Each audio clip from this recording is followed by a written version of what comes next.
And welcome back. The economic pain as a result of the pandemic just keeps going from bad to worse. Just today, we learned that more than 20 million Americans lost their jobs last month alone. The unemployment rate soaring to nearly 15%. Many experts say the real number is pegged closer to even 20%. Those the worst numbers we have seen since the Great Depression. And to make matters worse, it is estimated that at least 13 million Americans have lost employer-provided health care since the outbreak began. And you can add that to the 27 million who had already joined the ranks of the uninsured. Now, bear in mind, tens of millions of Americans were struggling financially before the economy came to a grinding halt. There was a survey, this was a few years ago, before the pandemic was even on our radar, came from the Federal Reserve. It showed that 40% of Americans didn't have $400 in the bank to deal with an unexpected event here. And I think 60 Minutes this past weekend did a really good job profiling the financial pain so many are dealing with. Take a listen. How long before you're broke?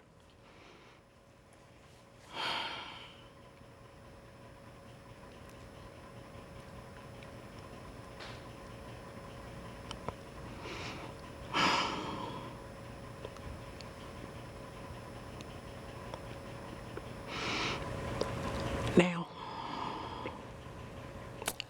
Tonight, the first installment of a series that we're calling Americans on the Brink. My next guest here to talk about it, David Wallis. He's a managing director of the Economic Hardship Reporting Project.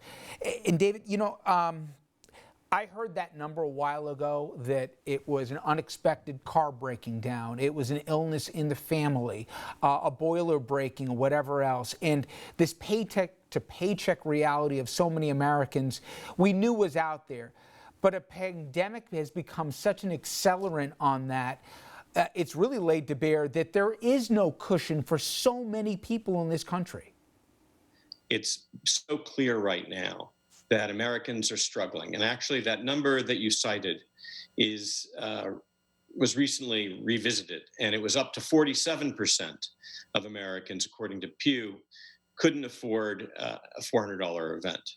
And I think that right now, more than ever, we are seeing the wheels come off because there's been, a real fraying of the safety net.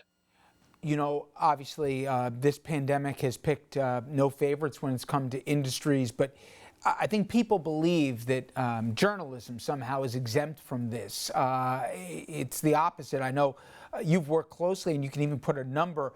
Just since the pandemic has hit, how many journalists alone are finding themselves on the outside looking in?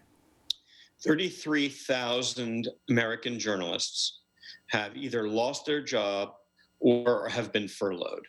And we have, at the Economic Hardship Reporting Project, which is a nonprofit to fund journalism about inequality and work with low-income reporters, we've seen a significant influx to our emergency relief fund that we started.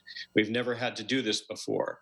And right now we're giving grants to working journalists who have been had stories in the last 9 months and now face dire circumstances. And we're talking about facing eviction. There's now a journalist who was an editor-in-chief of a small newspaper featured in the New York Times who is now homeless. And so it's really profound that our news media, who are already struggling because of media consolidation, are finding it harder than ever. And we're just, as I say, putting Band-Aids on gushing wounds. You know, I spoke, David, this week to a journalist at one of the Gannett chain papers who have done a phenomenal job covering the nursing home realities, probably better than any paper, at least in the Northeastern corridor. And they were saying, listen, we've already suffered huge cuts well before the pandemic, but now readership's up, but revenues are down because people aren't advertising. There's a fear that it could go from cutting into the bone to even underneath that, and every industry hurts. But if we don't even have some basic reporting of what's going on the ground right now, and it's left to only a few national papers, I mean, there's a real consequence to that beyond just the bottom lines of people trying to make the rent check. As an information gap, it's felt everywhere. There's actually some other consequences that we don't really think about, which is one is it's more expensive for municipalities to borrow if they don't have a strong local media operation, because the creditors think to themselves, well, there's no watchdog watching that local government, so if we're going to lend money without a reporter looking over the shoulder of politicians, then there's going to be an increase in potential graft. How close do you think we go from the 30,000 person number here that it creeps up or even just blows up in the next few weeks? How close are people? A lot of people in our business work in the freelance side here where it's not a full-time gig, and those gigs are getting harder and harder to come by. How many people are on that razor's edge? I don't have a number. I know it's strong and it's high because we're getting, really very, very heart-wrenching stories from people who really were doing well about 3 to 6 months ago, or doing okay. They might not have been doing well, but they were doing fine. They were managing. And I'm not talking about, well, now I can't afford my second house mortgage. I'm talking that I'm seeing I'm going to be evicted, or I can't feed my kids. Food insecurity is skyrocketing. Food banks are overwhelmed in this country. I mean, this is America. We're a powerful country.